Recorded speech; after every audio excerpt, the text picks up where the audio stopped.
Bonjour Stéphane Linou, merci de Bonjour. répondre à nos questions et de contribuer au forum. Tout d'abord, pouvez-vous vous présenter? Alors, oui, ben, Stéphane Linou, ancien conseiller général et conseiller municipal dans l'Aude. J'étais pionnier du mouvement locavore en France dès 2008, où j'avais fait le pari de ne me nourrir qu'avec des produits issus d'un rayon de 150 km autour de Castelnaudary pendant un an. En fait, c'était pour alerter sur notre faible degré de résilience alimentaire dans nos territoires, tant au niveau de la production que dans la préparation des populations. Je suis conseiller en développement local et consultant auprès des collectivités locales également. Et depuis plusieurs années, je fais le lien entre la non-résilience alimentaire de nos territoires et l'ordre public et la sécurité collective et sécurité nationale. D'accord. Et donc, ça vous a amené à publier un livre qui s'appelle Résilience alimentaire et sécurité nationale, hein, qui est encore disponible et largement consulté. Donc, vous lâchez ce terme de résilience alimentaire. Qu'est-ce que c'est pour vous? Pour moi, c'est en gros la capacité allez, on va dire, d'un territoire. On peut prendre l'exemple d'un territoire, à continuer à pouvoir se nourrir, que cela soit au niveau de sa production en local, que également par rapport à la préparation des populations. C'est-à-dire des populations préparées à ne pas stresser en cas de rupture d'approvisionnement, additionnées à une organisation d'un territoire, tant au niveau de la production faite sur place que par les outils de transformation, que par la distribution et l'approvisionnement plus largement, c'est une bonne addition pour arriver à une résilience alimentaire d'un territoire. Donc en fait, c'est beaucoup plus large que l'autonomie alimentaire ou la sécurité alimentaire simple. La résilience alimentaire, c'est l'addition de tout cela, plus la préparation des populations. Je crois que vous insistez, bon, pour vous avoir déjà entendu, sur le fait que cette fonction était, il y a très longtemps, une des fonctions principales des pouvoirs publics. Oui, oui, alors on a commencé par courir après la nourriture lorsqu'on était chasseurs-cueilleurs. Ensuite, on s'est posé, on l'a fait pousser autour de nous lorsqu'on a inventé l'agriculture au néolithique. Ensuite, on l'a sécurisé, cette récolte, en collectif, en groupe. C'est là qu'on a inventé les villages. Et maintenant, après avoir couru après cette nourriture, après l'avoir fait pousser autour de nous et après l'avoir sécurisée en groupe, maintenant, c'est elle qui vient à nous, cette nourriture. Nos territoires se sont, sont devenus des territoires perfusés au niveau de leur alimentation par le balai des camions de la grande distribution. Et si on regarde ce sur quoi était basée la légitimité politique des ancêtres des maires, c'est-à-dire les consuls au Moyen Âge, elle était basée sur l'exercice de plusieurs sécurités, on va dire quatre. C'est la sécurité extérieure, il fallait entretenir, ériger et entretenir les remparts, se protéger. La sécurité sanitaire, il fallait lutter contre les épidémies, mettre en place un système collectif, tout ça. La sécurité intérieure, en gros, l'ordre public local, mais également la sécurité alimentaire. Il fallait que, quoi qu'il arrive, il y ait assez de nourriture dans l'enceinte de la ville. Pour ça qu'avait été créée la police des grains, la police de la viande, la police en tant que régulation. Et il y avait des stocks.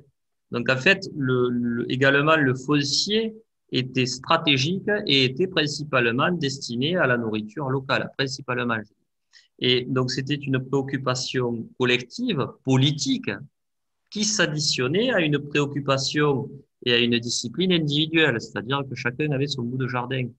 Donc en fait, le plus ancien couple de risques qui existe dans les villes, c'est approvisionnement alimentaire et ordre public. Mais depuis qu'on a accès aux énergies faciles, charbon, pétrole, les énergies fossiles, bien en fait, on s'est extrêmement spécialisé. On a laissé libre cours à la théorie des avantages comparatifs de Ricardo, qui est que, étant donné que les transports ne coûtent rien, on va se spécialiser. Donc, c'est un territoire égal une ou deux productions phares. Donc, en fait, on a abandonné des productions pour lesquelles le senti est moins bon et on s'est focalisé sur des productions sur lesquelles on se sent les meilleurs. Donc, en fait, on importe et on exporte par territoire. Donc, en fait, il y a des perfusions dans les deux sens. Donc, pour moi, ce sont des vulnérabilités. Et les pouvoirs publics, c'était leur hantise avant. C'était ventre affamé la pointe d'oreille et il faut prévoir. Et cette question-là, pour moi, on ne l'a plus prévue.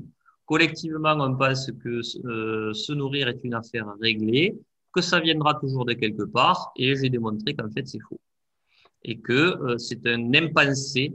Nos territoires, étant donné qu'ils ne produisent quasiment plus ce qu'ils consomment, sont complètement dépendants de flux.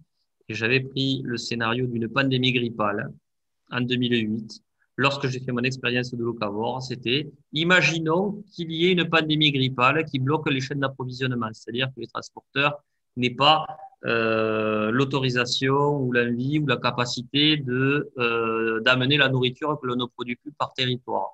Combien de temps on tiendrait sans se taper dessus alors que nos territoires ne produisent plus leur nourriture et qu'il n'y a pas de stock.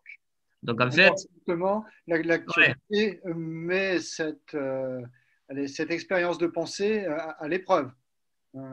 oui, alors oui, pendant un an, oui, je me suis mis en scène et très sérieusement, c'est-à-dire pendant un an, plus de café, plus de chocolat, plus de bananes, tout ça.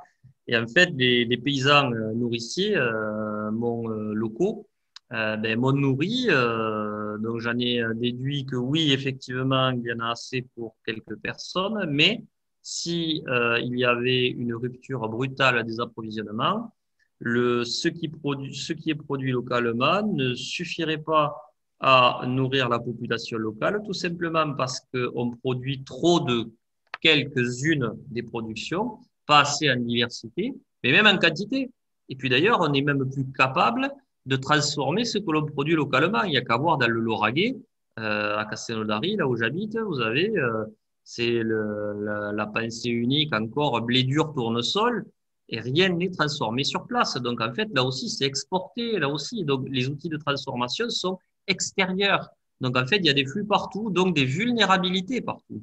Alors, je suis pas pour repli sur soi, pas du tout, mais il faudrait, pour sauver les meubles en cas de pépin, et on l'a vu pendant le premier épisode de Covid, on était bien content d'avoir des producteurs au plus près de là où on est. Donc pour moi, c'est une question de sécurité que d'avoir un maximum de producteurs autour de nos lieux de consommation. Et dans la crise qu'on connaît actuellement, justement, est-ce que vous avez trouvé des confirmations, des craintes, des analyses que vous pouviez avoir? Et est-ce qu'il y a eu quelques surprises? Mais les premiers jours du premier confinement m'ont complètement donné raison, hein. C'est-à-dire que lorsqu'il se disait qu'il y aurait un confinement et que les transporteurs auraient quelques difficultés à amener la nourriture que l'on ne produit plus dans nos territoires, mais c'est là qu'on a vu les émeutes dans les supermarchés. C'est là qu'on a vu, c'est justement parce qu'il y avait des rumeurs sur l'approvisionnement que les gens aussi ont paniqué et ont investi les supermarchés. Donc en fait, les transports ont eu des dérogations pour pouvoir continuer à fonctionner. Mais si la létalité de la première version du Covid, on va dire, avait été beaucoup plus importante, c'est clair que même les transporteurs auraient pu être impactés et on aurait vu des supermarchés beaucoup moins fournis. Donc en fait, on a vu des consommateurs se rabattre sur les producteurs locaux qui sont devenus subitement extrêmement sexy. Tout le monde s'est retrouvé à les trouver les meilleurs et tout ça, mais c'est aussi parce que les gens avaient peur d'aller, c'est vrai, dans les supermarchés, mais c'est parce qu'il y avait un sentiment d'insécurité aussi qu'ils se sont rapprochés des ressources et des organisations locales pour leur acheter leur production. Et dès que le déconfinement est arrivé, les mauvaises habitudes ont repris.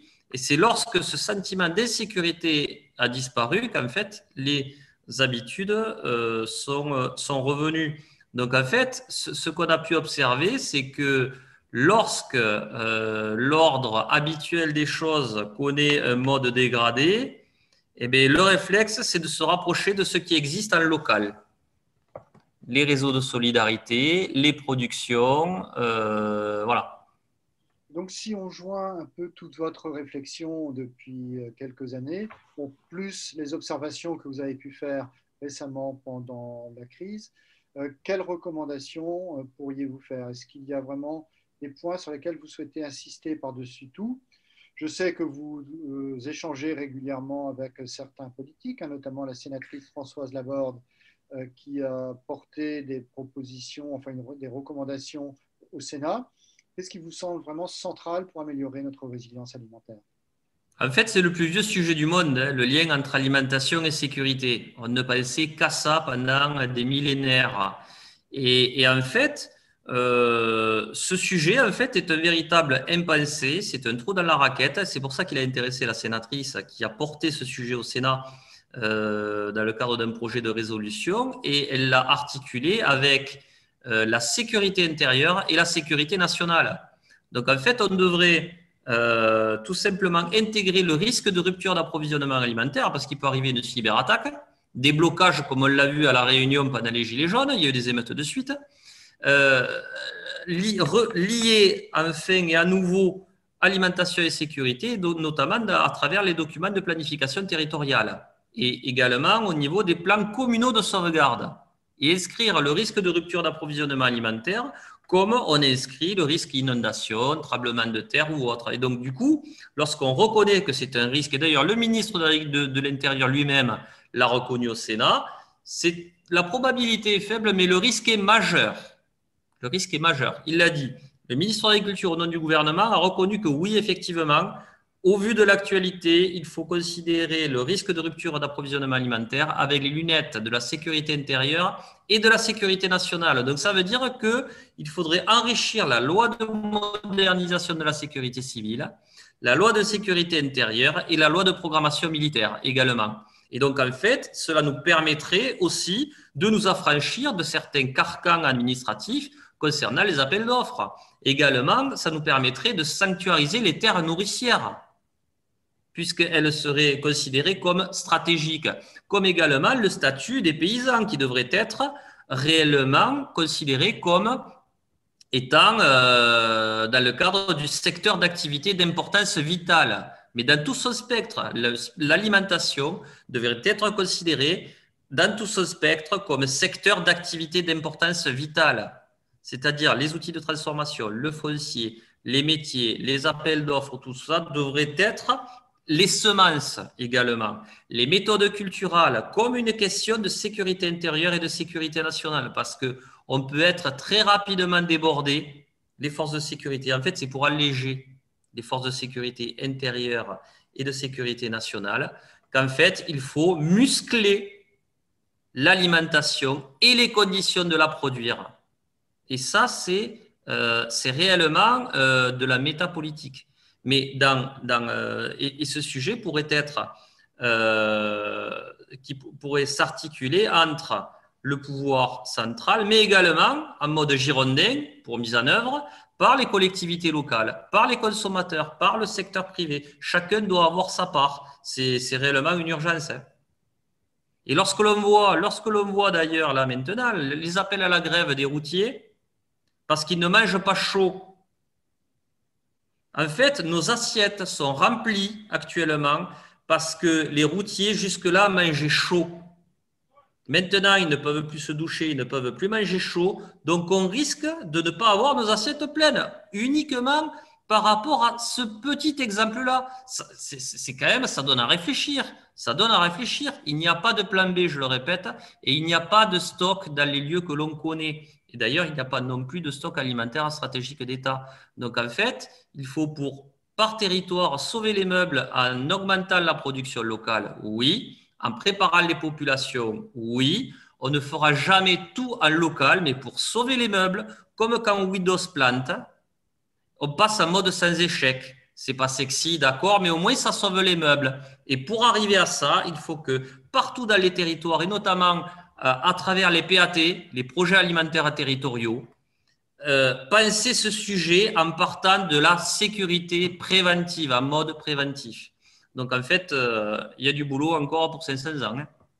Merci beaucoup, Stéphane, de ces recommandations données avec Avec beaucoup plaisir. de conviction en plus. Donc, où vous cherchez bien à articuler l'action locale qui est absolument nécessaire, l'action et la mobilisation locale, avec quand même un cadre national qui permette d'agir en toute sécurité. Oui, Merci beaucoup, Stéphane. avec plaisir. Au revoir. Au revoir.